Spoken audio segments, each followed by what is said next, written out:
राष्ट्रवादी काँग्रेसच्या सूरज चव्हाण प्रकरणामध्ये एक नवा खुलासा झालेला आहे आणि तो खुलासा खुद्द अजित पवारांनी केला आहे। त्यामुळे सुनील तटकरे आणि अजित पवारांमध्ये सगळं काही आलबेल आहे ना आणि पक्षामध्ये अजितदादांचाच शब्द शेवटी असतो ना असे अनेक प्रश्न उपस्थित झालेले आहेत। सगळ्यावरती बोलणार आहे प्रकरण पूर्णपणे बघा। त्याचं झालं असं की राष्ट्रवादीचे तत्कालीन युवक प्रदेशाध्यक्ष असलेले सूरज चव्हाण यांनी छावाचे प्रदेशाध्यक्ष विजय घाडगे यांना लाथाबुक्क्याने मारहाण केली। पक्षावरती प्रचंड टीका झाली आणि अजितदादांनी त्यांना निलंबित केलं। बरं, या निलंबनाला 3 आठवडे पूर्ण व्हायच्या आतच सुनील तटकरेंनी अक्षरशः रेड कार्पेट टाकलं तर चुकीचं म्हणणार नाही अशा पद्धतीने सूरज चव्हाण यांना फादर बॉडीवरती घेतलं आणि वर त्यांना सरचिटणीस म्हणून नियुक्तीही दिली। नियुक्तीचं पत्र सुद्धा दिलं आणि पुन्हा एकदा या सगळ्या मुद्द्यावरती चर्चेला सुरुवात झाली।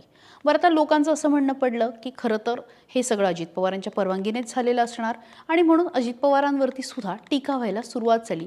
पण प्रत्यक्षात घडलं ते वेगळंच।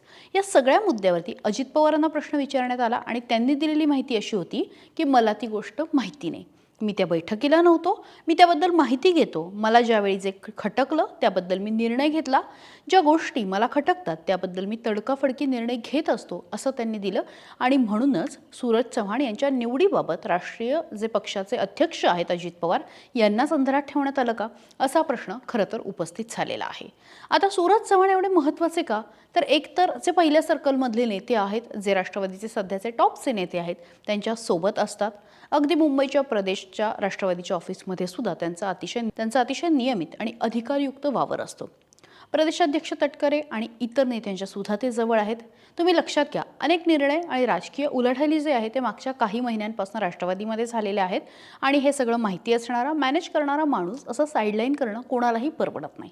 आणि म्हणूनच खरं तर सूरज चव्हाण निलंबित झाल्यानंतर त्यांना परत घेतील अशी अटकळ बांधली जात होती, मात्र ती इतक्या लवकर असेल असं मात्र वाटत नव्हतं। राज्याच्या राजकारणामध्ये अजित पवार सध्या बिझी आहेत, त्यांच्याकडे महत्त्वाचं पद आहे, उपमुख्यमंत्री आहेत, अर्थमंत्री आहेत, त्यामुळे त्यांनी अनेक महत्त्वाचे निर्णय जे आहेत ते प्रदेशाध्यक्ष असलेल्या सुनील तटकरे यांना घेण्याचे अधिकार दिलेत। अर्थात ते तटकरेंच्या अधिकारात येतातच।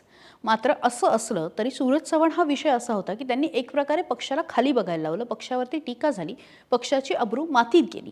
त्यामुळे इतक्या लवकर त्यांना घेतील की नाही हा खरं तर प्रश्न होता। मात्र अजित पवारांना याची माहितीच नाहीये आणि तटकरेंनी मग त्याला छगन भुजबळ उपस्थित होते, त्याच्यानंतर नवाब मलिक उपस्थित होते, आदित्य तटकरे उपस्थित होता आणि या सगळ्यांच्या उपस्थितीमध्ये त्यांना पत्र दिलेलं आहे, तो फोटो समोर आलाय। त्यामुळे महिन्याच्या आत त्या व्यक्तीला परत आणलं जाते आणि कोण व्यक्ती, तर ज्याला स्वतः अजित पवारांनी निलंबित केलं होतं। त्यामुळे अजित पवारांना माहिती नव्हतं, त्यांना अंधारात ठेवलं गेलं हे तर त्यांनीच सांगितलेलं आहे। मग आता परत चव्हाणांना घरी पाठवणार का, की तटकरेंचा शब्द अंतिम राहणार? आणि जर असं असेल तर मग अजित पवारांच्या शब्दाला किंवा त्यांनी जी ॲक्शन सूरज चव्हाणांच्या विरोधात घेतली होती त्याला किती महत्त्व होतं, त्याला किती ताकद होती, असे अनेक मुद्दे जे आहेत ते उपस्थित झालेले आहेत। आता याच मुद्द्यावरती रोहित पवार यांनी सुद्धा मत व्यक्त केलेलं आहे आणि त्यांनी कुठेतरी तटकरेंनाही लक्ष करण्याचा प्रयत्न केला। त्यासोबतच भाजपचा व्हायरस हा राष्ट्रवादीत शिरला असं सुद्धा म्हटलेलं आहे। दुसरीकडे ज्यांना मारहाण केली त्या विजय घाडगे यांनी सुद्धा आता प्रतिक्रिया दिलेली आहे आणि त्यांचं असं म्हणणं आहे की अजित पवारांचं पक्षात काही खरं नाही असं वाटायला लागलंय, अजित पवारांनी सांभाळून राहावं, तटकरे पक्ष चोरून घेऊन जातील असं त्यांचं म्हणणं होतं। आता तटकरेंनी खरंच अजित पवारांची चर्चा केली का, हा मुद्दा किंवा सूरज चव्हाण यांचं प्रमोशन जे आहे ते कुठल्या मुद्द्यांवरती करण्यात आलं आणि नेमकं त्यामागे खरं कारण काय आहे, महाराष्ट्राला हे सगळं जाणून घ्यायचं आहे। कारण ज्या पद्धतीने ही मारहाण करण्यात आली, हा व्हिडिओ समोर आला, त्यानंतर खरं तर सूरज चव्हाण यांचं नेमकं काय होईल हा खरं तर प्रश्न होता। अजित पवार हे अतिशय शिस्तीचे म्हणून ओळखले जातात, रोखठोक म्हणून घेणारे नेते आहेत। अजित पवारांचा निर्णय हा अंतिम निर्णय असतो असं म्हटलं जातं आणि असं असताना त्यांच्याच पक्षामध्ये त्यांनी निलंबित केलेल्या माणसाला अगदी 3 आठवड्यामध्येच पक्षात परत घेतलं जातं आणि इतकंच नाही तर चांगलं पद सुद्धा दिलं जातं। या सगळ्याबाबत काय वाटते कमेंट बॉक्समध्ये व्यक्त व्हा आणि त्यासोबतच सकाळला लाईक, शेअर आणि सबस्क्राईब करायला विसरू नका। महाराष्ट्रातील सर्व बातम्यांचे विश्वासार्ह व्यासपीठ,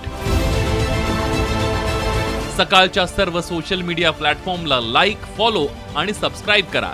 तसंच सर्व नोटिफिकेशनसाठी बेल आयकॉन प्रेस करायला विसरू नका।